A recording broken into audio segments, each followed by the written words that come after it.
And hello, everybody. We are going to start in 1 minute. I always like to give people just a little second in case they're running late. For some folks, it is lunchtime. So we want to give them a little second just to join us. If you want to take the time, please feel free. Oh, that's my reminder that the webinar starts at 1. Please, if you want to let us know where you're from, enter it in the chat so we have an idea of who we're talking to. We're really excited today. So thank you for joining. So we're just going to give it 30 more seconds or maybe less. Yeah, I see the number. I see people coming in. So hello, everybody. You're at the right place. I'm just giving it a few more seconds just to let people log on. So we'll be with you momentarily. We'll be talking about the NOFO momentarily. Oh, and I see some people that I see Q&A. Oh, it says the chat is disabled. Thank you all for letting me know. Josh, do you have any idea of how to disable the chat? You might need to call Kevin. Because I definitely don't know. But thank you all for letting us know that the chat's been disabled. Well, the good thing is that at least the Q&A is working. So push comes to shove. And we need to have our exchanges there. So be it. At any rate, we're able to look at the chat and the Q&A. So hopefully, if we don't get the chat figured out, then just keep talking in the Q&A. Okay, so there are enough people on now. So I'm going to go ahead and kick off the session. So hello, everyone. Let's make sure you're at the right place. So you're at the 2022 CoC program competition. Prioritizes racial equity and LGBTQ plus discrimination. Yes, that's exactly what we want to see in the NOFO, how to get started. And actually, that's what we're going to talk about today. So, and this is just going to be a conversation, a good one. So what we want to talk about is the NOFO, and we want to cover some ways to think about addressing racial and ethnic disparities and improving LGBTQ plus outcomes. And of course, I want to make a note that these two aren't mutually exclusive, right? And so we'll be talking about this more later. So just a few points. The webinar is being recorded. Oh, it looks like the chat is working. So that's good. So the announcements are you're going to keep your comments, if you can, in the chat, because we want to make sure that we're able to distinguish between the questions, put those questions in the Q&A, and we're going to try to get to some of them anyway at the end. And I don't remember if I mentioned that the session will be recorded, but at any rate, it will be, and you will have access to it, and you'll have access to the slides. Okay? Perfect. So let me scroll down in my notes so that I'm staying on same. So today we have a great panel, right? And you can see some of them to help us kind of think through some of this work. I know so many of you right now are deeply involved in completing your application. So this is a timely discussion, right? So hi, my name is Sean. I'm from the Alliance, and I'll be your moderator today. And so joining me, we have Kahlib from True Colors United, David, Homebase, Scott, NFHA, and Saba HPRI and USC. And so here's the flow of the webinar. Oh, and I'm sorry, Josh. Next slide. All right. So you see the panelists and you can see the organizations. And if you just flip to the next slide, Josh, so we can cover the outline so folks know where we're going with this, right? So to start off, I'll briefly highlight some of the points about racial equity and LGBTQ plus discrimination in the NOFO. And then I'll talk about racial disparities and some of the tools out there that are available to address them. If you haven't started already, if you have, additional information is always good, so hang with us. We'll then discuss LGBTQ plus discrimination and some action steps, because that's what we want to get to, right? And then we'll spend some time talking about something that we haven't said much about, and that's fair housing and how it fits with improving outcomes. So I'm looking forward to that section. There's a lot of learning there for me too. And then, of course, we'll wrap up the discussion with some closing remarks, and then we'll get to Q&A. Josh, next slide, please. Thank you. So by now, since that application is due September 30th, I'm pretty sure you've had time to review the NOFO. So this specific webinar, we're really going to focus on two priorities, okay? And so from the application, so of course that's racial equity, which I mentioned, and LGBTQ plus outcomes. And so there are additional things. We're not covering everything, so we're being more targeted here. So I just want to make sure that that's clear. So I loved seeing the NOFO and increased points for racial equity. Yes, yes, yes. And we're going to talk about why that's important in a minute. So I highlighted some of the sections just so you could see where the points have increased. And these are also priorities, right? So one, the NOFO is talking about CoCs, looking at barriers.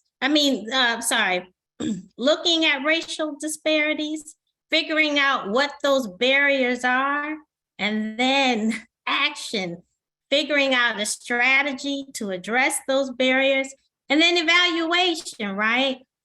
How well are the strategies that you put into place working? So it's really about doing something about it, not just looking at your system for disparities, but really addressing them, moving, and evaluating. And so the second one that we'll cover today, the second priority, is related to LGBTQ plus outcomes. And what that really speaks to is, are you meeting the needs of LGBTQ plus individuals in your system? Are you training your staff on anti-discrimination policy? Are the services that you're offering in housing, are they free of discrimination? So it's asking those questions and encouraging us to look at these very important issues. And we're going to talk about why in a minute, but I just wanted to kind of really point out the points that we'll be centering on during this session. And of course, I wrote more of the language from the NOFO, just so that you have it for your records. But I know that you've looked at it already as you're in the mix of completing your application. So let's give a quick overview. So I'm going to talk a little bit about racial and ethnic disparities first. And so so Josh, please flip the next slide. Thank you. Most of you are aware of this, okay? So it's no secret that most minority groups are overrepresented in the homelessness system. And so the most striking figure, and if you talk about race, there are also alarming rates among Indigenous groups. I want to make sure that I'm really drawing that full picture, but I just threw out that one of the most striking rates are among African Americans, for example. And I know so many of you have heard this by now, or should have heard this by now, but we represent 13% of the population, but close to about 40% of the people experiencing homelessness. Next slide, Josh. Now, why I love this slide is because a lot of times we tend to talk about poverty when we talk about the disproportionality in homelessness. But if you look at that chart, particularly for Black people or African-American people, you see, so we're at that 13% of the population, which I mentioned, and then you see poverty is at 23%, and then you see homelessness at 40%. So what that means is that we know poverty alone does not account for the disproportionality we see. There's some other things going on. So next slide, Josh. So, and I've seen a lot of people use this sheet. Now, oh, and keep in mind too, for the poverty sheet, so this was 2018. So this was before COVID. So who knows where those numbers are now? And it'll be interesting to see, but I'm pretty sure not good, and you'll still see big disparities, but I just want to reference, so this is before COVID. But at any rate, if you look at in every single state, Black people are more likely than white people to experience homelessness. And that's interesting because even states like New Hampshire or North Dakota, where percentages of Black people are relatively low, the fact is that if they're there in the state, they experience homelessness at higher rates. So next slide, Josh, please. And so the next slide is what I call the pileup of inequities, right? Because I think it's really important as we talk about racial disparities or disproportionality that we give some context to the conversation. So I can't see the slides that good, but of course I put things like poverty, and we know criminalization, but really to get, and then of course things like redlining, and so often in the housing field we talk about redlining, but it's also really important to understand how these systems have really blocked people and really are behind why you see the disproportionality. So I did a racial equity course recently, and I'm going to tell this story really quick. Barbara Johns, Virginia, a big hero. Well, she was at a segregated school, so it was dilapidated, overcrowded.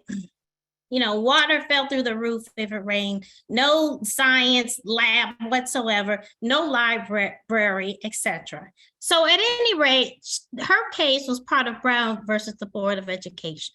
So she's in Virginia, right? And so, yes, obviously you all know that case won. But what most people probably don't know is that the county she was in refused to desegregate. And what happened is the county shut down all of the public schools for 5 years. And that trickled into 1960. So if you can imagine the area that you're in now, especially if you have kids or if you're in school yourself, all the public schools shut down for 5 years. This wasn't the only county, but this county did it longer than the other counties in Virginia. And Virginia wasn't the only state that did this. Now, if you're wondering what happened to the white kids, well, there were private academies formed for them, right? Which the state funded, which private funders funded. And so again, this trickled into 1960. So this didn't happen in slavery. And then people say, well, you know, in Virginia, why are Black test scores behind? Do you think shutting down the school for 5 years has something to do with it? Not to mention, Black kids were already in a dilapidated school. And I should note that the private academies in that particular county didn't accept any Black students until they were forced, and that is in 1986. So some of you were probably pretty alive. So it's important to realize all these blocks that happened that were systemic, okay? So when we talk about these numbers, it's really important to put it into context. And so this education story that I'm telling you meshes with all the other points that I have on the screen. Okay, so we got it. So Josh, you can flip to the next screen, please. Thank you. So we know that disproportionality, as I've talked about, in homelessness is influenced by historical and structural racism, and including feeder systems such as criminal justice. And people, us in the field, we should be involved in those larger movements to promote equity and justice. However, we are a system too. So what I want to make clear today is that there are things that the field can do. And look, the NOFO is encouraging us to do to make sure the homelessness system itself is not having a disparate impact on people based on race or ethnicity or other biases that we'll talk about shortly. So in fact, I would say that homelessness systems have the responsibility to make sure that they are not themselves having a disparate impact on people based on race or ethnicity. So that's why we're here today, right? So what can we do? And so for some of this, like I noted, some of you have already started looking at your data and are a little bit advanced, but actually within the past week or so, I've gotten several emails asking me about our racial equity data too. So I'm just going to start with some preliminary stuff. And for those of you who are more advanced, you'll get some good stuff later that will be helpful. And not that this isn't helpful, but just recognizing that people are probably at different places in this conversation, okay? So one of the things, if you haven't started, we encourage people to do, and it's a wonderful tool, is to look at HUD's CoC analysis tool on race and ethnicity. And that kind of gives you an idea of like what's going on in your community. So it allows you to examine the rates of poverty, people experiencing homelessness, people experiencing sheltered and unsheltered homelessness by race and ethnicity. So you want to have an idea of what's happening in your community. And then number two, and I am talking really fast so that we get to all of the speakers, but all of the information I'm talking about today, I'll provide links in the slides, and so you'll be able to go back and look at them. And so one of the tools that the Alliance produce with the help of our Racial Equity Network, and I have a link for that. And you can see that, oh, I'm sorry, I can't scroll down because my email popped up. Is our rate, let's see. Oh yeah, you're on step 2. Thanks, Josh. Is our racial equity tool. And what that does, it basically helps you measure whether the outcome of your program or systems, if they vary depending on the race or ethnicity of a person experiencing homelessness or a family. So it's a simple dashboard. And we just developed that because people were asking us where to start. So it's something you can expand on or something that people have expanded on.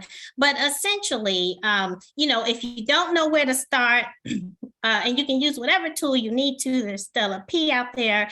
I have that link also in the resource chart. If you don't know where to start, we're just trying to help people think of ways to start. So if you go to the next page, I just want to show you the quick data elements because, we wanted people to be able to pull data that we know that they could have had or had access to in HMIS. And so it's 4 questions. Who experiences homelessness? Who gets into crisis housing? Which is emergency shelter and transitional housing, who gets into permanent housing, and who returns. And so let me tell you this quick story. I noticed, I've got a lot of quick stories. No, this one is really quick. So when we first put this tool together, one of the CoCs who used the tool, they had an 80% Black population, 20% white. And when they used this data tool, they looked at their transitional housing and they noticed that 80% of the folks who got into transitional housing were white and only 20% were Black. How did that happen? That total reverse. And so that's why you can go to the next slide, Josh. And that's why I use that title, use data to make changes, because without racial data, racial ethnicity data, we cannot see whether disparities exist. Just like, they wouldn't have known or didn't realize what was happening with their transitional program because they hadn't looked through that lens. And so if we don't see disparities, then we typically don't factor them into our decision-making or response, right? So we really have to be intentional and committed for the long haul. And so next slide. So now it's the now what, right? So I'm gonna go quickly. I'm not gonna go so much into these develop action steps. So Josh, you can go to the next 2 slides because the message is, okay, once you look at disparities, if you see them, you've got to act and plan. And so what we did in the strategic action steps links are available, and we match them to each point. So just like if you see disparity in terms of who's coming into your shelter, put that group together of stakeholders, people who have experienced your systems, employees, and look at your policies. Look through those and figure out what might be a barrier or barriers that are preventing people from coming in. Remember that word, barriers, from the NOFO? So we want to think that way. And there's a whole list of steps that people can be thinking around. I don't have that much time to go around today, but I'm going to provide this link as a helpful tool if you need it. And then most importantly, I want to, you can go to the next slide. I put the organization. Oh, I'm sorry, Josh, one more up. I'm sorry. There you go. The organizational stuff. So data isn't the only job that you have to do, right? So, you want to commit resources to this. It's really important to resource your staff and to be committed to this work. And then also, it's really important to engage people with lived experience. And that's in the NOFO as well. We're just being more targeted, but we'll be raising that as we have this discussion because one, quantitative data, just because if you use that data tool and you don't see any disparities, that doesn't mean that, oh, everything's fine.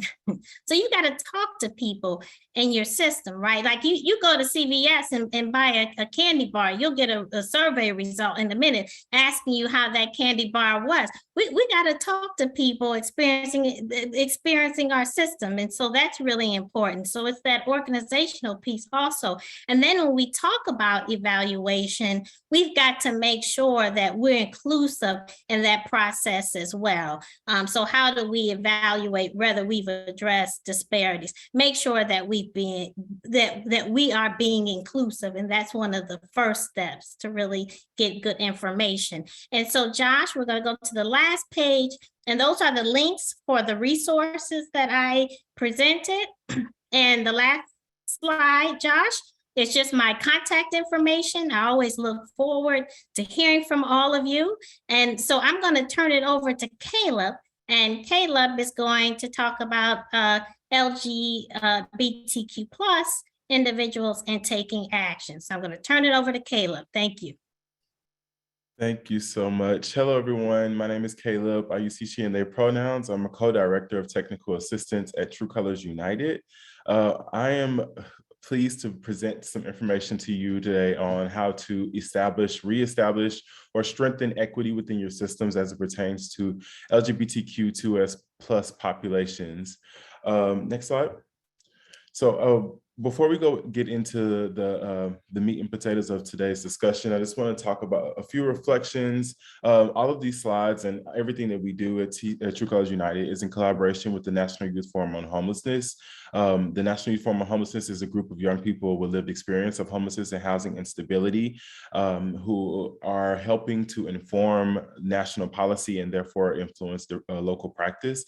I myself was actually a part of the National Youth Forum on Homelessness prior to becoming a full-time staff member at TCU. With the NYFH, we have done multiple briefings on Capitol Hill about LGBTQ equity and prioritizing Black and Brown individuals in housing systems. We've had multiple Hill days, a lot of collaborations with federal, national, and local partners in partnership with I uplift all of this because I just wanted to make sure that we're elevating the fact that partnership with people with lived experience and expertise works. It's effective, and once we elevate individuals who are closest to the issue of homelessness and housing instability to the forefront of addressing these issues, we will create sustainable solutions. All right, next slide. So why focus on LGBTQ2S+ folks? So there's a few reasons why, there's multiple reasons why it's important for us to have specific focus on LGBTQ+ populations. One of them being the social determinants of health. Social determinants of health are many different factors that determine outcomes of an individual's life in terms of housing, education, all of these things that are multiple different factors that literally determine outcomes in terms of life or death. Specifically, Black LGBTQ+ people can experience unique and magnified forms of discrimination because they belong to more than one marginalized community. Discrimination, bias, and related challenges can occur on the structural, interpersonal, and individual level, all of which have been potential consequences for a person's health and well-being. So obviously this impacts outcomes across the board. And it's also important for us to uplift the concept of targeted universalism. If we create systems that work for the most impacted, the most disadvantaged, minoritized individual who is trying to navigate our system, if it works for those individuals, therefore it should work for all of the individuals who are trying to access it. So whoever is having the most difficulty accessing the system in your community, who is having the maybe the individuals who are considered to be the missing focus populations, who are maybe hard to considered to be hard to reach. If we create systems that work for those individuals, then they should work for everybody. And in a lot of cases, those tend to be LGBTQ plus individuals in a lot of different communities, especially Black and Brown LGBTQ plus folks. Next slide. All right, so just to make sure that we're all kind of working with a common knowledge of the understanding of a few terms, I wanted to define a few things for us. When we say inclusive, we mean welcoming a diversity of identities and acknowledging the impact of heterosexism, racism, cisgenderism, homophobia, transphobia, misogyny. So creating an inclusive space is an ongoing practice. It is not something that is a one and done, or it's like we're a safe and inclusive space, right? It is something that has consistently be worked at, right? And it's not just about the folks who are actually in the active role of providing service delivery that need to be aware of what inclusive and affirming means, right? It's the folks who are also receptionists or security on staff, anyone who's involved in coming in contact with individuals experiencing homelessness should have an understanding of what you mean in your agency when you say inclusive. Affirming means the centering of the lived experience of all people and actively honoring different identities. Again, that meaningful involvement of people with lived experience and lived expertise. And when we say safe, we mean a space that is built on trust and respect, where people feel comfortable to be their authentic selves free of judgment. I would even take it a step further to say we want to create brave spaces, right? So that people feel brave enough to say and feel and do as they are, right? And be exactly, you know, who they are culturally and, you know, identity-wise, et cetera, et cetera. And when we say supportive, an environment encouraging people to be their true selves. Next slide, a few more things I want to define for us. The SOGI, which means sexual orientation, gender identity, and expression. Sexual orientation describes to whom a person is sexually attracted. Some people are attracted to people of a particular gender. Others are attracted to people of more than one gender. Some are not attracted to anyone. Sex assigned at birth. So female, male, intersex, or other, there's a lot of sexes, especially assigned at birth, that have yet to be discovered, explored, researched. And gender identity, an individual's internal, deeply felt sense of being a man, a woman, both, neither, or in between. And then gender expression is one gender expression can be masculine, feminine, androgynous, etc. Is how one embodies the gender attributes, presentations, roles, and more. So these are different concepts. Unfortunately, today, I won't be going way into the weeds of like sexual orientation and gender identity and what the differences are. But one of the things that's important to know and understand that sexual orientation and gender identity are two completely different concepts. They are not the same. They are not linked. Oftentimes people conflate those terms, and that does not do a great job, especially when we're trying to look at how to best serve communities. It's a lot that has to be explored and dissected as it pertains to the LGBTQ plus community. One of the things that I want to also uplift here, I'm sorry I didn't provide any links in here, but if you go to the True Colors United website, you can go search on Google True Colors United. We have learning platforms where you can really learn a lot more about identity, gender identity, sexual orientation, etc. In there, it's an interactive platform that you can do. It's called our Equity Hub. So if you want to learn more about this and really dive in, feel free to do so. Also, my email's at the end, and you can also always follow up. All right, the concept of intersectionality, which was coined by Dr. Kimberly Crenshaw, describes the interconnected nature of social categorizations such as race, class, and gender as they apply to a given individual or group, regarded as creating overlapping and interdependent systems of discrimination or disadvantage. So the concept of intersectionality is very important when we're thinking about how we are approaching the the creation of solutions addressing homelessness.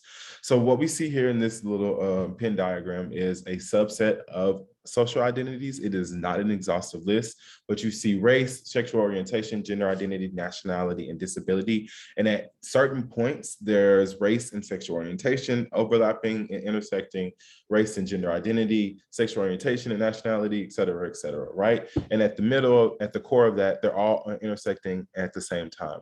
The concept of intersectionality is not to create this sense of privilege, oppression, or Olympics about like who has more privilege or who has more oppression. It is about the creating the understanding that people who are in multiple minoritized groups, because they live at the intersections, have unique experiences of privilege or oppression, right? So everyone everyone lives at the intersections. All your social identities intersect, and because of those social identities, at any given time, it can be race and gender identity, it can be race and sexual orientation, or it could be race and all of the above, right?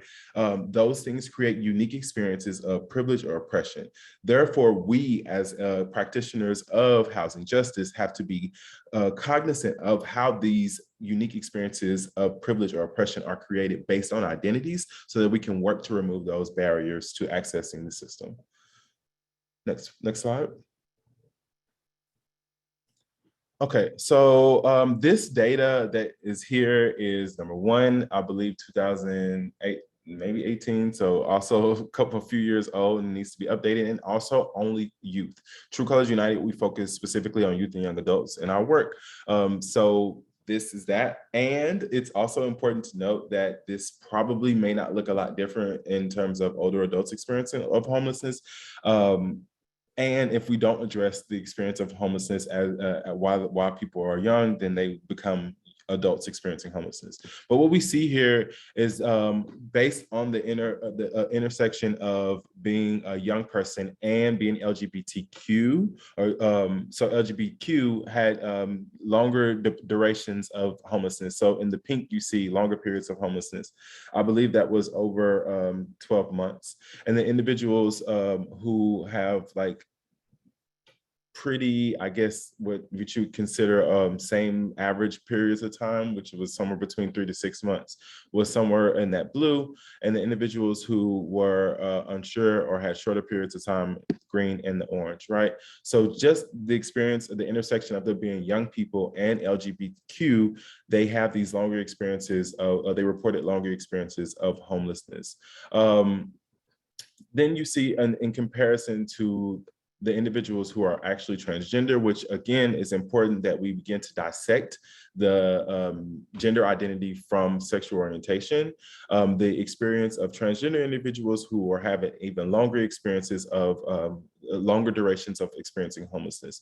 There's more information and data to go along with this that's not in this, because I know I had an abbreviated amount of time, and I do encourage you to go to the True Colors United website to find this out. But it's important to note that just at the intersection of being young and queer, that these individuals reported longer experiences of homelessness. Next slide. So some of the things that you can consider to begin to address or create a more proactive system, and especially that is inclusive and affirming of young people, of people, LGBTQ plus individuals. You want to make sure that you have things like stickers around that are like, say, diverse and inclusive, and actually only do this when you have done the work to actually be affirming and inclusive within your agency. But once you have done that work, make sure that you have stickers around. Have them up on bulletin boards, clipboards, windows, all of the common areas. Have some posters up. Make sure the posters are representative of the individuals who are in receiving services. So yeah, if you have a lot of queer folks, make sure that there are visibly queer individuals that are on posters around the space.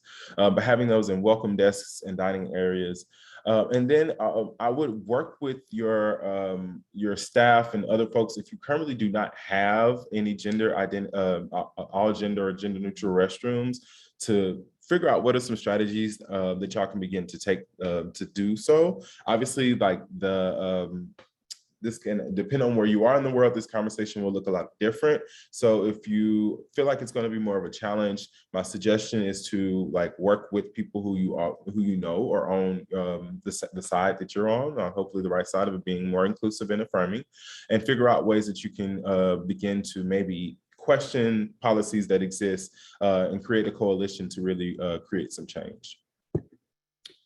Next slide. Staff training should be ongoing, especially when it pertains to like racial equity, LGBTQ plus equity. Is to be an ongoing thing, but it should be a part of onboarding, definitely, and maybe committing to doing a yearly competency training, just like something very standard, maybe bringing in a consultant to really help out with that specific part. So you have to make sure that you're like actually investing your resources into doing this, this continued learning. Ensure that all staff are comfortable with the LGBTQ plus terminology, asking pronouns, understanding pronouns, right? Making sure that pronouns are a part of your everyday flow when you're introducing yourselves, etc. Next slide. Intake forms and agency paperwork. So consider meeting the basic needs of individuals experiencing homelessness prior to asking invasive questions. That is not a strategy limited to LGBTQ2S plus populations. That is a strategy that you should consider applying to everyone. Again, going back to the concept of targeted universalism, if we create systems that work for the most disadvantaged individuals, and they should therefore work for everybody. But there, whenever you're doing your intake processes, really consider and take a step back and question yourself around, why do we need to answer all of these questions immediately? Can I really focus on making sure that this person has food and maybe a shower or whatever prior to us asking these questions, so that I'm building up a rapport and establishing trust prior to asking this person to really kind of cut themselves and bleed for what in a lot of cases turns out to be mediocre resources. Leave questions open-ended. Don't ask yes or no questions. Make sure that you're really like creating a space for them to really develop, inform, and answer. And don't lead people towards solutions, right? Provide offerings and tell them like, this is what we have in terms of what you may qualify for, etc. What do you feel like is best, or what is the path that you want to take? Explain why you are collecting this information. Why is that important? Remember, names and pronouns are subject to change.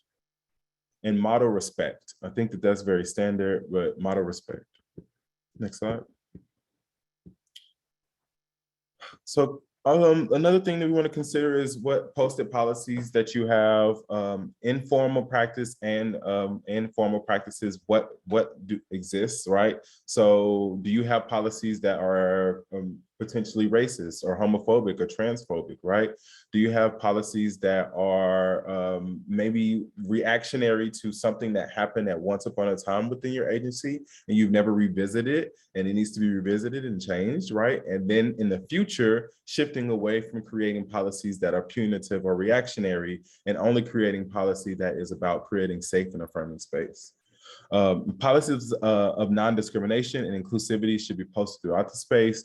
Question policies that have never been challenged, especially if they seem punitive. Encourage clients to advocate for what they feel is best. And I would also say, like, taking it a step further, if you do not have like a community advisory board in your agency, then create one, right? That's led by people with lived expertise that can help inform the services that they're receiving. Additionally, I think that it's important to note that like white supremacy culture is about having everything in writing. It just is. And while we are working in the confines of white supremacy culture, we want to make sure that we are sustaining equity. So until we can figure out a better strategy to having everything in writing, we need to make sure that if we have equitable practice, that we put it in writing, right? So say, for instance, that we have established a community advisory board and we want to make sure that they are part of maybe the voting body that governs your organization, whatever it may be, I don't know. Then you don't just want to say that this is what we do, right? You want to actually put that in policy and make sure that it's a sustainable part of the process by being in writing in whatever way that needs to happen. All right, next slide. This is my information. Thank you, David, for dropping the True Colors United link in there. I'm happy to follow up with anybody if anyone wants to ask any questions or anything. And again, this is not nearly tip of the iceberg as it pertains to LGBTQ2S plus populations and what the strategies that you should be taking. If you want to learn more, follow up with me and or go to the True Colors United website, where there's a host of free resources that you can access. And thank you, Kahlib. And that's why we wanted to do this, because you don't have a lot of time. So it is hard for us all to go through everything we would want to, but at least we're letting the field know about who's out there, what resources are available. And so, and we'll make sure the slides are available so that people can go back and dig deeper into this if you haven't already. Thank you. And so what we want to move to is fair housing. And let me tell you why that's really important. You know, in reading the NOFO, there's a lot of stuff about anti-discrimination, equal access to housing. And I am not a fair housing expert, but I know that we need to talk more and engage more. And so I asked a few of our panelists if they could kind of help us make this connection, like how is fair housing related to this in terms of improving outcomes for people experiencing homelessness. So I'm looking forward to this discussion because we want to engage more in this, y'all. And so let's get that conversation going. So David, Dirks, if you could kick us off, that would be great. Absolutely. Thank you, Sean. Thank you, Kahlib. Tough acts to follow after. I'm just going to start really by stating that fair housing is your friend.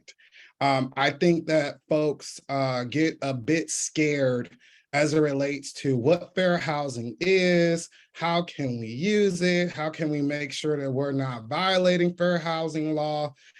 So just wanted to start there. It is your friend. It can be, like with any law, it can be a bit convoluted, but you know, I'm here to sort of hopefully break things down and make it a bit more relatable, understandable, so that you can apply some of these principles in your programs, especially during this NOFO period, as you start drawing up policies and thinking about how you're prioritizing folks based off of the data that Sean and Kahlib both talked about so eloquently.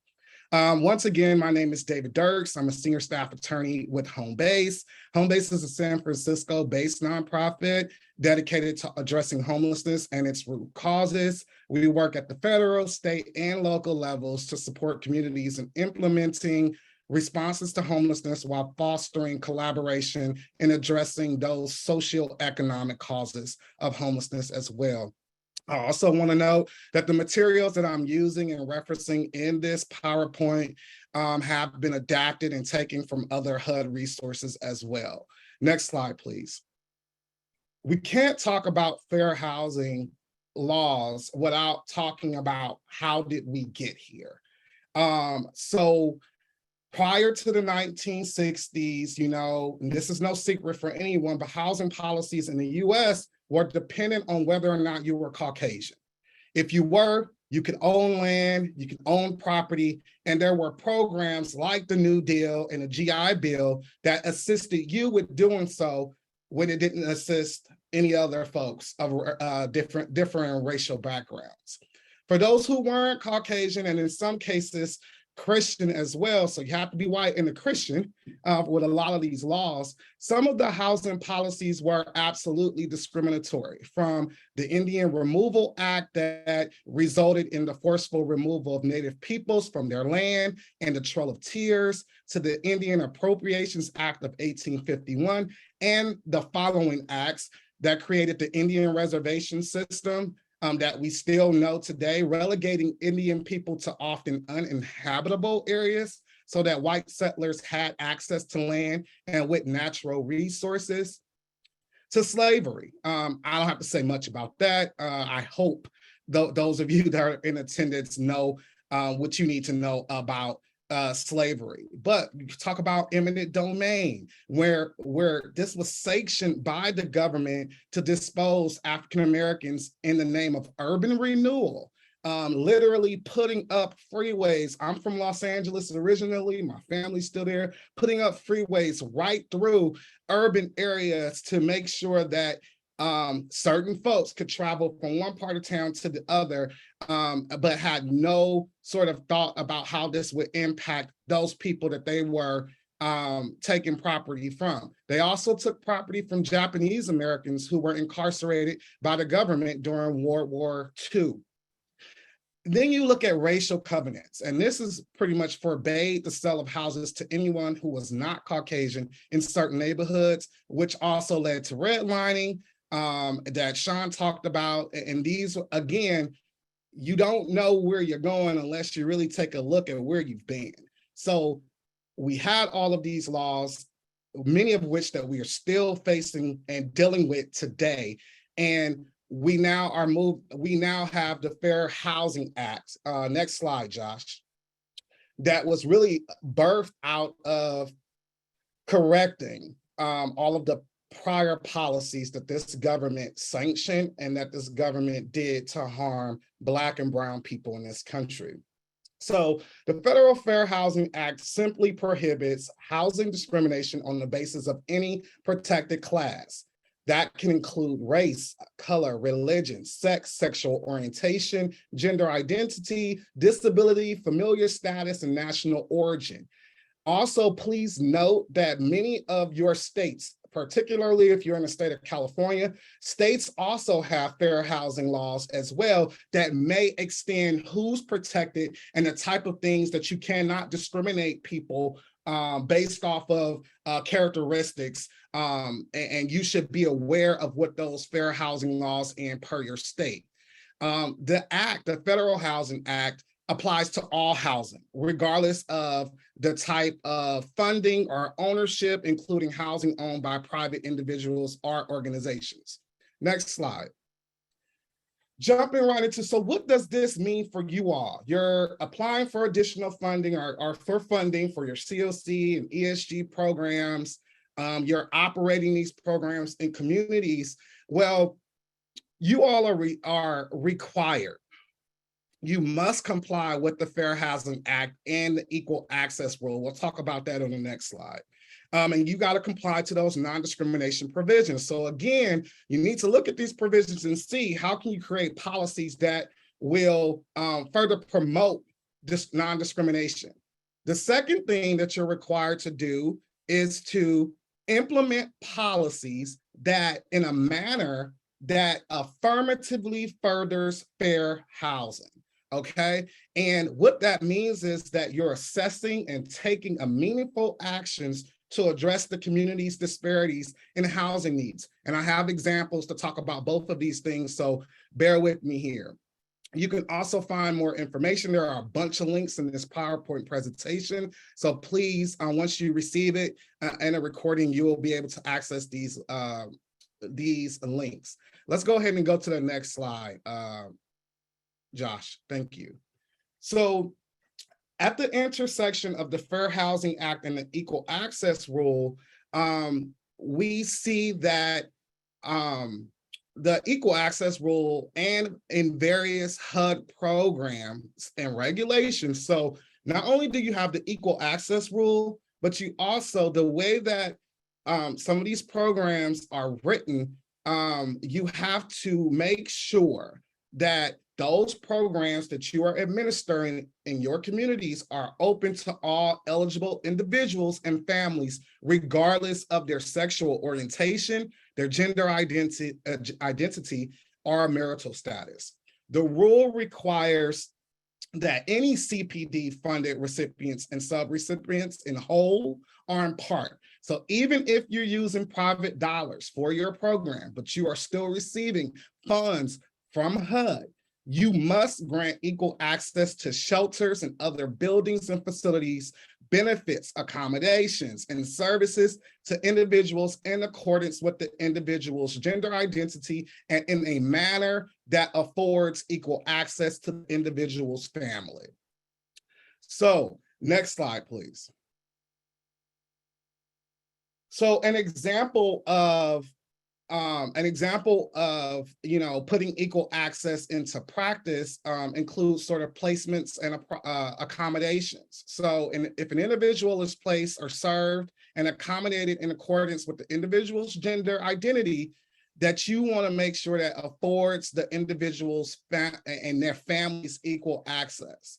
So placement and accommodation of an individual in temporary emergency shelters and other buildings and facilities with shared sleeping quarters or shared bathing facilities must be consistent with the individual's gender identity, without subjecting that individual to intrusive questioning or requiring documentation.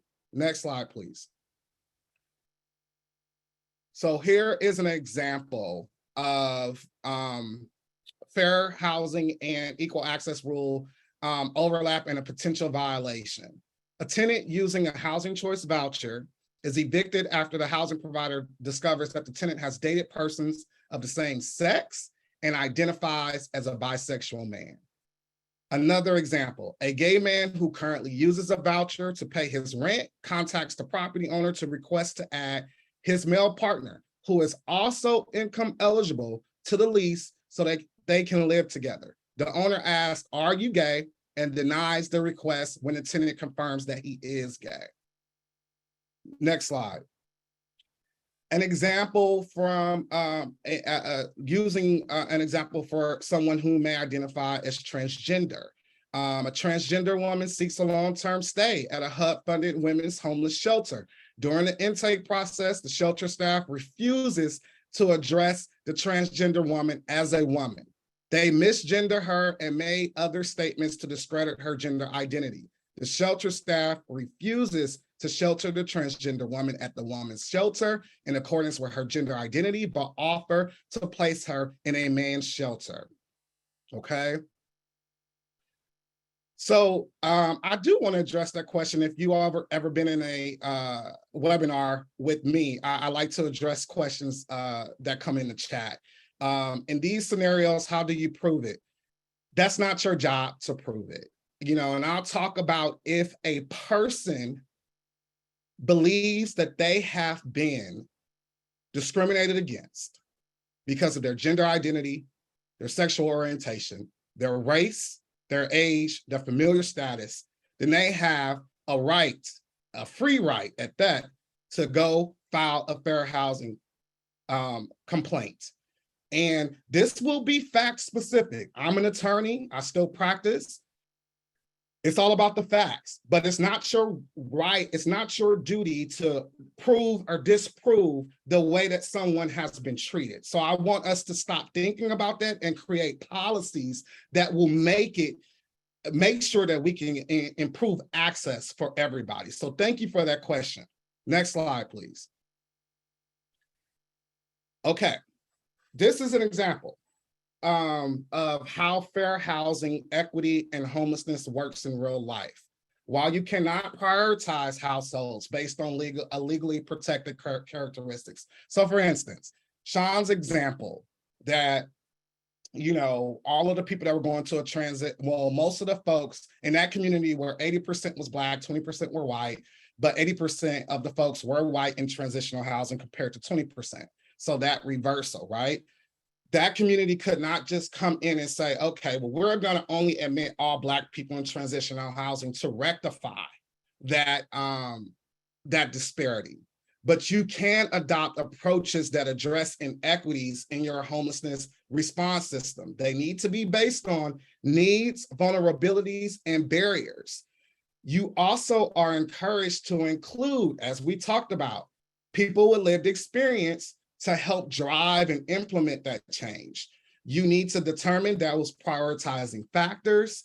They need to be grounded in evidence that's quantitative, meaning the data, and qualitative, meaning the interviews that you use to talk to people, the exit interviews, the focus groups, the surveys, whatever you're using to get feedback about how your programs are working, you can include that in your prioritization discussions and decisions. But you also need to remember to always be transparent about what you're prioritizing and make sure that those prioritization factors are consistent across practices through policies and procedures. Next slide, please. Okay, so, oh, I skipped did I skip one? Josh, let's go ahead and go to the next one.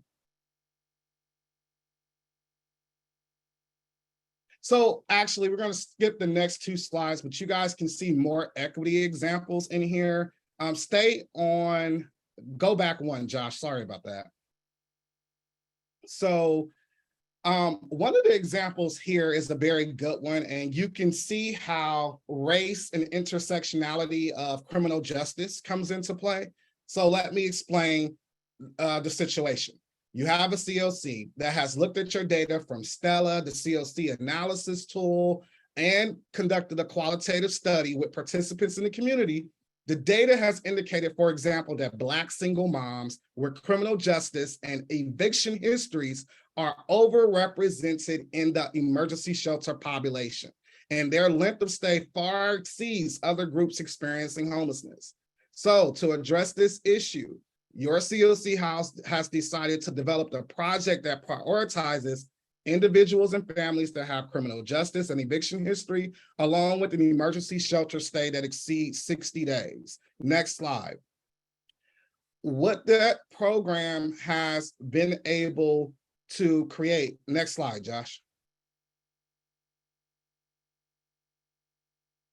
Oh.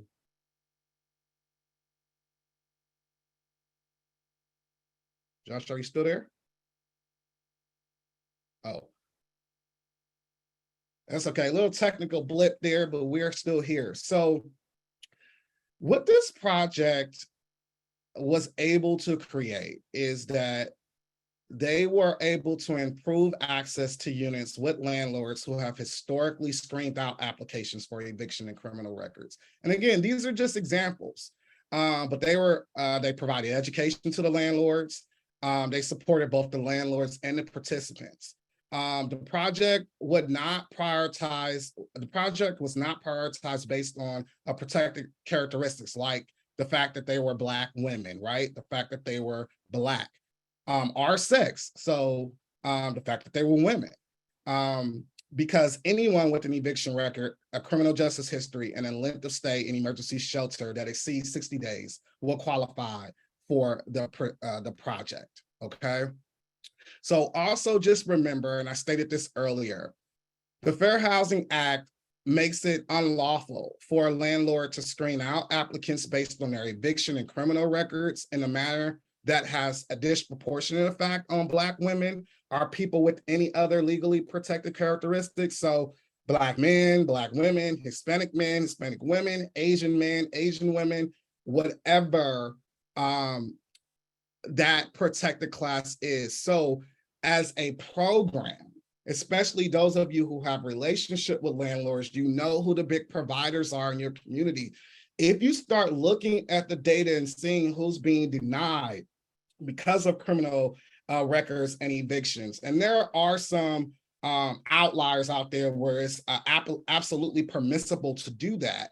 But if you start seeing that there's a disparate impact based off a protected class, that is something as a community you all should take very seriously and figure out and contact your fair housing organization or some lawyers and figure out what needs to be done, because that is absolutely harming people who are Black and brown.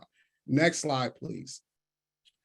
So the next few slides, and I promise I don't have much longer here, it's going to talk about sort of who is responsible, what is your role in upholding fair housing law. So as you see, this slide lists everybody.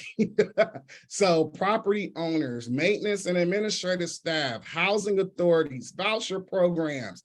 I'm thinking about property management, homeowner and condominium associations. So everyone is responsible for upholding fair housing laws. If we remain silent about the things that we experience and see, then that will ultimately, again, negatively impact the people in the communities that are most vulnerable and the folks that we are serving. Next slide, please. So if you happen to see people are being harassed, and this can be a single incident of harassment, that can violate the Fair Housing Act. Harassment does not require physical contact. It can include written, verbal, and other conduct. You probably have heard a quid pro quo. I'll do this for you if you do this for me. creating a hostile environment where people do not feel welcome. Those forms of harassment can absolutely violate the Fair Housing Act. And again, your job is to help empower those people who may be being harassed and give them the information of where they can go file a claim. Next slide, please. As it pertains to disparate impact, I kind of talked about that already, but to give you more context, disparate impact is a policy or practice that can be discriminatory, even if the provider did not intend it to be. So again, you're saying no convictions, no criminal records, but in this community, it has a disparate impact on Black women. That can be in and of itself a case, a prima facie case, and I'm giving you some legal context here, a prima facie case for disparate impact, which can violate the Fair Housing Act. Again, telling people that they can't cook curry in their apartments, and these examples are somewhat silly, but I'm sure a lot of you have seen some of these type of policies before that are not okay. No one can play outside. That has a disparate impact on families with children. No rental to people with criminal histories. Talked about that already. Next slide, please.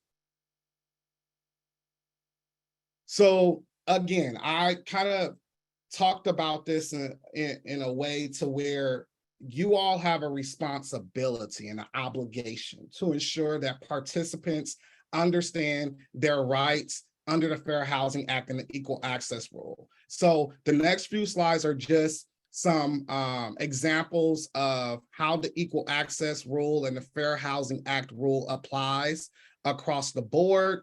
And next slide, please. You can skip 2 slides. And this slide here explains how you can file a complaint with HUD. It's free. If you believe you've experienced or are about to experience housing discrimination, just know that you can contact HUD's Office of Fair Housing and Equal Opportunity. Organizations cannot file complaints on behalf of individuals. However, they can assist individuals in understanding how to file their own complaint. So that's my time, folks. I hope this was helpful information. I did not include my email in this presentation, but I will put it in the chat. Thank you very much, Sean, and I'm going to turn it back over to you. Okay, thank you. And I'm going to turn back on my video for this. We only have a few minutes. We want to make sure we give Saba and Scott enough time because they have some really good information, but I do have to address this. I'm sorry, I've been missing things in the chat. But, you know, this is an anti-racist discussion. So making comments about illegals and Mexicans, it's totally inappropriate, okay? And so if you did not come here to learn, then you need to zoom off. And yes, I'm speaking forcefully because we are against racism. We are against all isms. And I do not like and appreciate what one particular person that I've seen is saying in the chat. So those comments are not welcome. And if that is the route that you are going to direct this conversation, then you need to log off. Okay, sorry, but this is unacceptable. And if we don't have these conversations and say straight up what's unacceptable, then we can't be advocates in the field if we cannot respond to a simple chat. Sorry, and I'm not apologizing to the person making inappropriate comments. I'm apologizing for Saba and Scott because we're already into your time and I want you to be able to have sufficient time to present. So please, Scott, continue. Thanks so much, Sean, and thanks so much for having me. Next slide, please. I'm Scott Chang. I'm with the National Fair Housing Alliance. I'm senior counsel there, and probably one of the most helpful things I can say is that, as David mentioned, there are fair housing organizations across the country, and we are kind of the national organization that is a consortium of private nonprofit fair housing organizations. And we can help in a couple different ways with your equity and non-discrimination work. One, if you learn of complaints of housing discrimination based on sexual orientation, gender identity, or any of the protected classes, fair housing organizations exist throughout the country to help conduct investigations into those complaints and help complainants through the process of either an administrative complaint that David referred to or a lawsuit. And I think the second way that fair housing organizations can be helpful is with any anti-discrimination training based on sexual orientation or gender identity. Your local fair housing organization may be a good partner with you on those efforts. Next slide, please. I think David covered just the whole history of government policies that have led to structural inequities. So I'll skip to the next slide. So during the New Deal, I think many of you are probably familiar with this, but the Homeowners Loan Corporation, or HLLC, was established. And the HLLC used feedback from real estate professionals to develop risk categories and maps that were explicitly based on unfounded association between race and risk. And you can see this is a HLLC map of Baltimore, and the government shaded areas in red and coded them as hazardous if there were any Black households in the area. Later, the Federal Housing Administration adopted this system for underwriting mortgages. Next slide. The Federal Housing Administration contributed to the segregation of our neighborhoods. You can see here an underwriting manual from 1938 from the FHA, which said that areas surrounding an area are investigated to determine whether incompatible racial and social groups are present for the purpose of making a prediction regarding the probability of locations being invaded by such groups. Next slide. This is a hierarchy that the chief economist of the FHA developed that shows a relationship between property values and the people that might live in properties. And as you can see, Europeans were given the highest relationship to property values. Next slide, please. So what does all this mean? Well, given the centuries of discriminatory policies by government as well as private actors, today home ownership gap between Black and white individuals is larger than it was before the passage of the Fair Housing Act. Latinos and other communities of color also lag behind whites in the home ownership gap. Given that home ownership is the cornerstone of building wealth in the United States, it's not surprising that the wealth gap between whites and communities of colors remains large and persistent. Next slide. So this slide just shows the connection between housing and other amenities in different neighborhoods. And so when you look at our education system, our transportation, healthcare, food, employment, credit, broadband, and internet systems are not equitably resourced because these benefits, these amenities, and the quality and amount of these services are not the same. They vary based on where a person lives. So for example, for healthy foods, Latinos are a third less likely and Blacks are half less likely to have access to a grocery store. In the education sphere, schools spend about $334 more on white students than on Black and Latinos. So we have quantitative and qualitative gaps and inequities that impact people's lives. Next slide, please.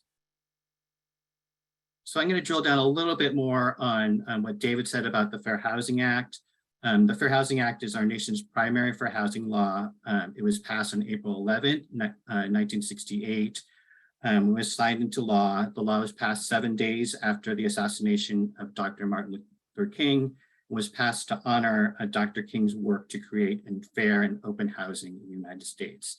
There's two goals to the Fair Housing Act. One is to prohibit discrimination in housing, so that's individual discrimination.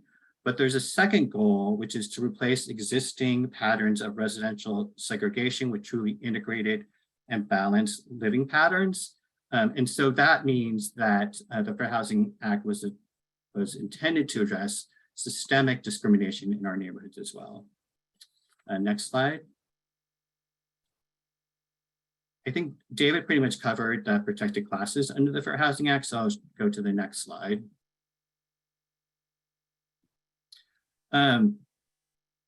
So this slide just shows that HUD has essentially led the efforts nationally to cover sexual orientation and gender identity as sex discrimination. So this slide kind of shows the progression. And David talked about the equal access rule. And then next slide.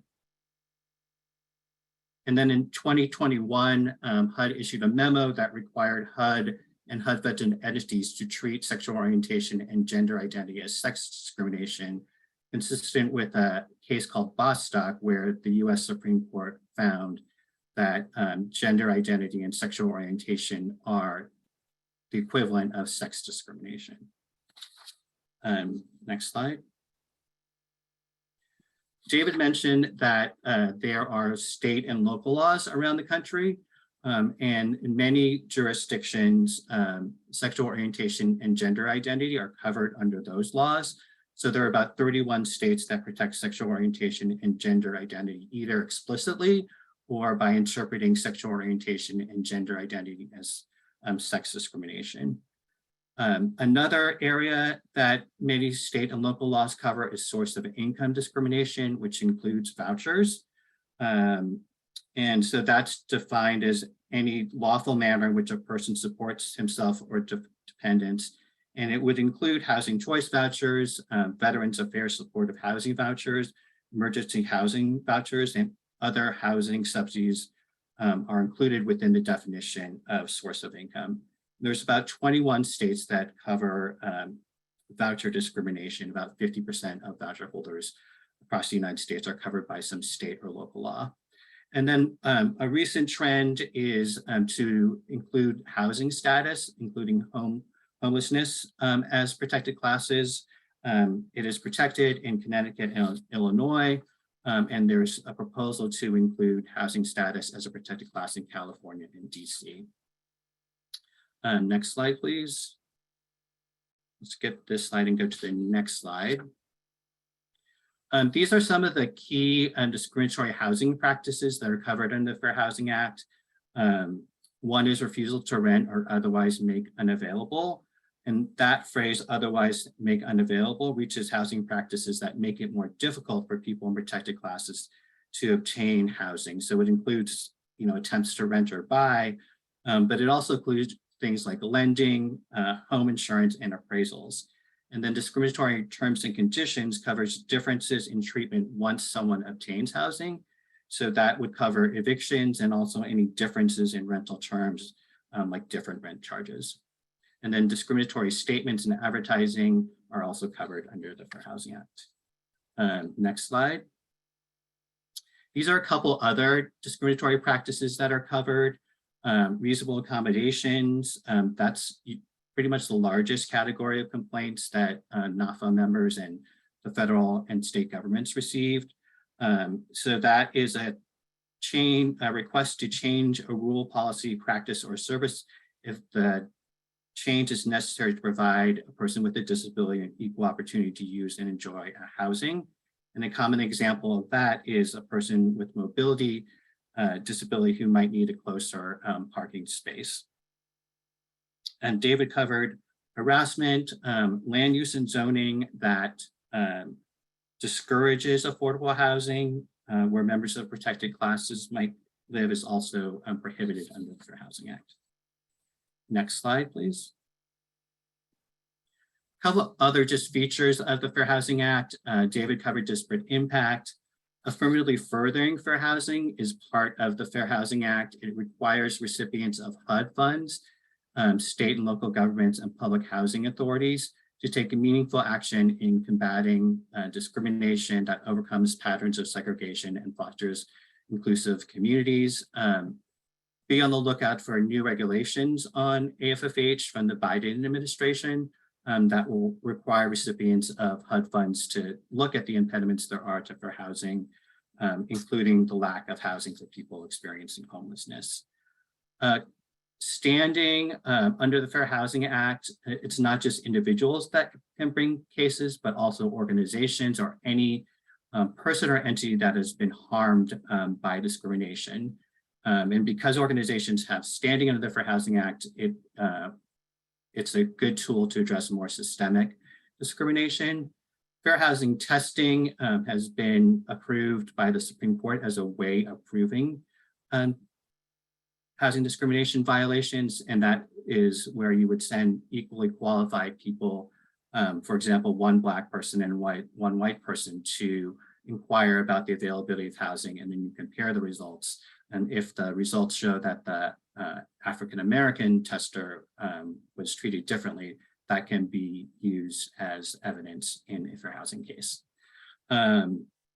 David talked about the administrative process. The Department of Justice, the United States Department of Justice, is also involved in enforcement.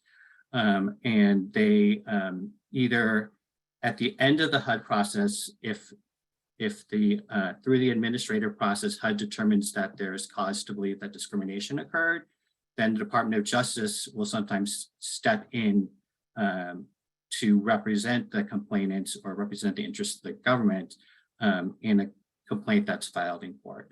And then there are many broad remedies that are available under the Fair Housing Act. That includes injunctive relief to change the practice, and also actual and punitive damages. So it's one of the strongest civil rights laws in terms of remedies. See, next slide, please.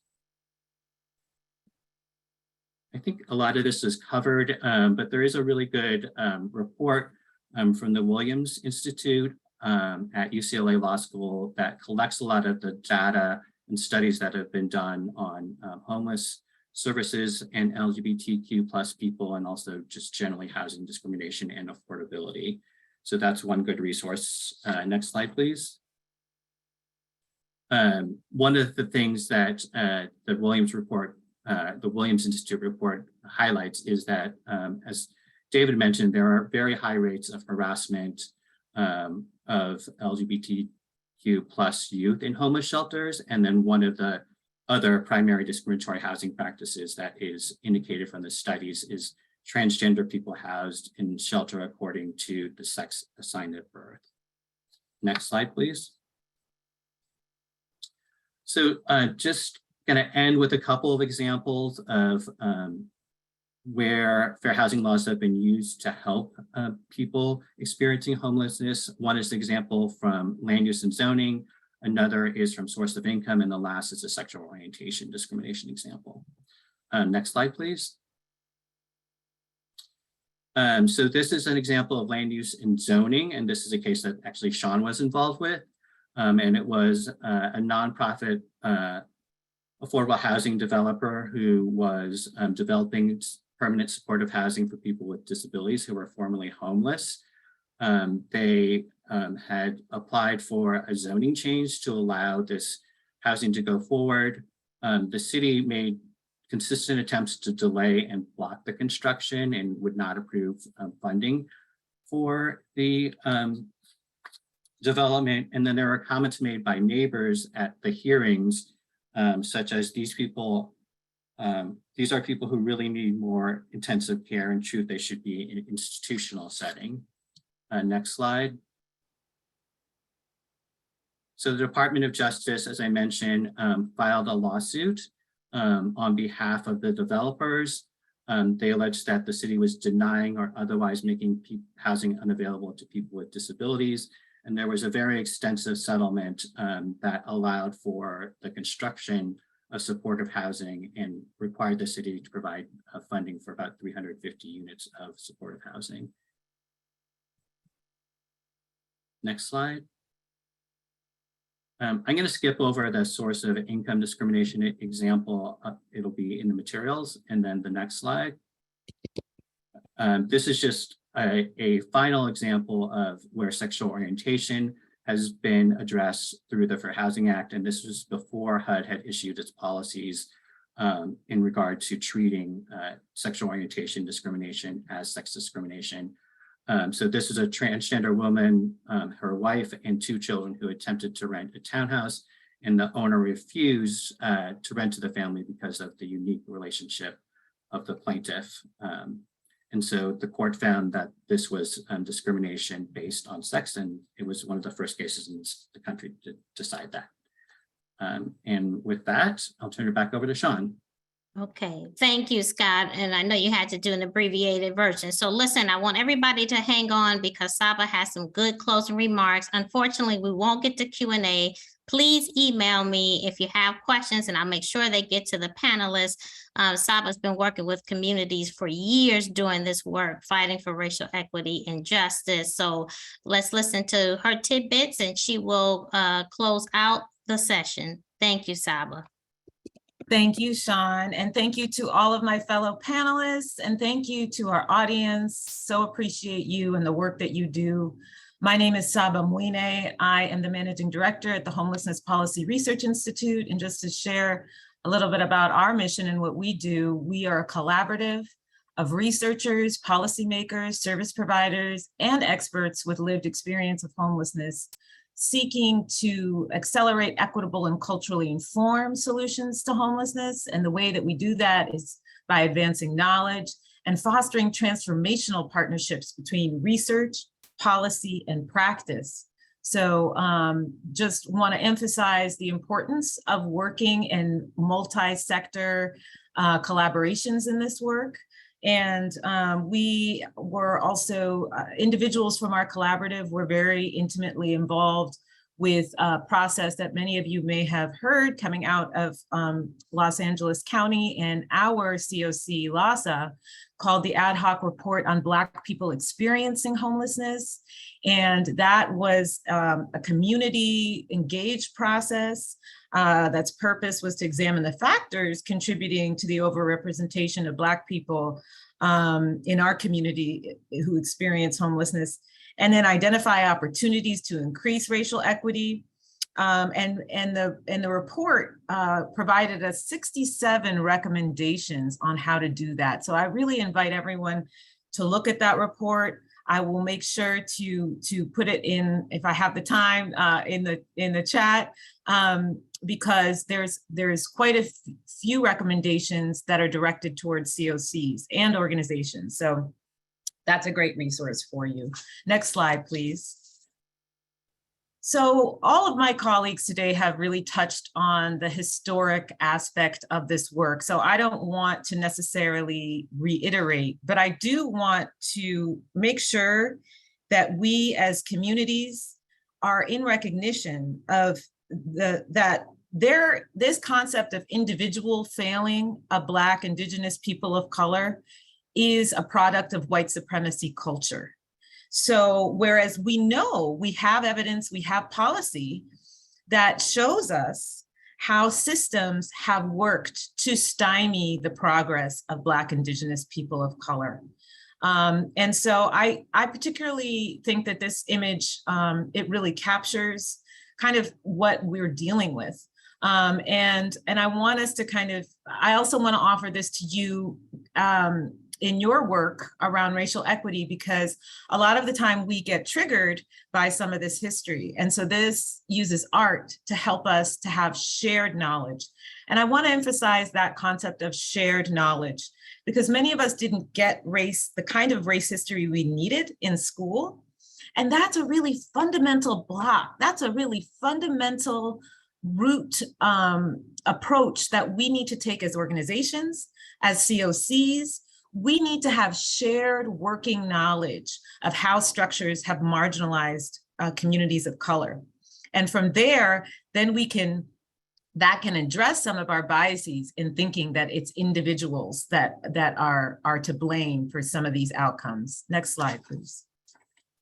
I don't want to stick too long on this data. It is available to you on these slides, but I just want to call your attention to other systems that have similar overrepresentation, and to invite you as CoCs and as community organizations to work collaboratively. I know I mentioned that our organization is a collaborative. That kind of collective impact model is what we need, because they're the same people that are cycling through these systems. Next slide, please. Child welfare, criminal legal system, as well as homelessness have similar overrepresentations of people of color. Next slide, please. And so this was something that Sean covered really well earlier in our presentation. I just want to emphasize that, you as community members within your state, really, find out and understand the extent to which people of color are overrepresented in your state. Next slide, please, and your region. This is a similar graphic. I just want to highlight that American Indians, Alaska Natives, Native Hawaiians, and Pacific Islanders, and those of more than one race, each make up less than 5% of the general population, but each group's share of the homeless population is more than double their share in the general population. So again, that overrepresentation is really something that we have an obligation, especially in thinking about the purpose of the Fair Housing Law, to address. Next slide. I just wanted to offer us some deeper research that came out of our collaborative at HPRI around the returns to homelessness, that where here in Los Angeles, we saw that people were getting housing at equal rates, but then we understood from doing the research that they are leaving housing at high rates. So 25% of Black single adult residents return to interim housing or street homelessness after being placed to PSH. Black PSH residents are 39% more likely to return to homelessness than white residents. So it's really important as you think about your retention plans in permanent supportive housing that you address this. And I want to shout out Linda Arnold, who is on this call. Is a consultant on an effort here in Los Angeles called the CoLab, where it is basically a collaborative of service providers who are lockstep together to address housing retention as it intersects with race. And clearly our Fair Housing Act is a tool for us to help do that. Next slide, please. Again, when we're thinking about fair housing and we're thinking about housing discrimination in the context of PSH, landlords' racial discrimination limits the housing options for Black residents with tenant-based vouchers, is what this work found. Thankfully, we do have a source of income law here in Los Angeles, but as a protected class, but it really requires us as permanent supportive housing providers to help residents to really enforce that law. So you need to contact NOFO, you need to contact your local housing council, and you need to be able to file those claims and support tenants in filing those claims, even if it's your building, or you need to address those things because you could have a lawsuit on your hands, unfortunately, and you could add to the trauma of that individual. So really having those relationships, this research found that people often don't have the time to do that. So you really, service providers. So you really need to partner with housing councils. Next slide, please. And so I just wanted to share, I know I only have a few more minutes, but I just wanted to also point out that, all that history and all that systemic discrimination, it is a form of racial trauma. And so in thinking about our trauma-informed care practices, we need to incorporate this concept of racial trauma. And this will be in the slides for you guys to review on your own. Next slide. So we'll just pass through these next couple slides. This is aligning with trauma-informed care practices, consciousness around racial trauma. Next slide. I also want to offer the culturally specific model for services because it's an evidence base that affirms racial identity and pride. Kahlib talked a lot about that in terms of thinking about what images you have, who is in leadership? How did they get there? Did they start from the beginning? Do they racially reflect and culturally reflect the community? So I really want to offer this paper as a resource. Next slide, please. So just to kind of wrap things up, I think we've talked about the applications of fair housing and research, and I just want to align that with also doing the right thing in our work to, as a national, as a community, thinking about Martin Luther King's legacy with the housing law, how can we really start to address these issues in our lifetimes and with our work? And so, some practical points that I think we covered, just ensuring that BIPOC tenants and other protected classes are receiving reasonable accommodations, In thinking about housing retention, you want to co-develop those retention practices with those individuals. You want to look to culturally specific services as a resource and think about and practice racially trauma-informed care. And then lastly, you really want to model your design based on the vulnerabilities experienced in your system. So that's how I want us to think about fair housing. And many of you may have heard of this concept of the curb cut theory, which Kahlib referenced as a targeted universalism, where basically with the curb cut theory, they found out, all right, if we put these curb cuts on here so that people who use wheelchairs can access the sidewalk, oh, hey, look, it helps people that are traveling and that are carrying wheelie bags. Oh, hey, look, it helps people that are pushing strollers. So thinking about fair housing and protected classes, if you are modeling all of your services on the needs of those most marginalized, then it's going to support everyone. And I really want to also encourage us to have those cross-sector partnerships and to co-produce research with Black, Indigenous people of color and LGBTQ plus community. So I just want to close us out and say thank you for everyone here today and for your work in this topic. And I want to thank Sean and the Alliance for carrying this for us, and wishing you all well and good luck with your applications. And with that, I'll pass it to Sean. Thank you all. So hopefully you all got some good information. I've tried to bring people together that are really living and breathing this work that just isn't talk. And so I hope you got some good information for your applications. Good luck. And thank you so much to all of our panelists.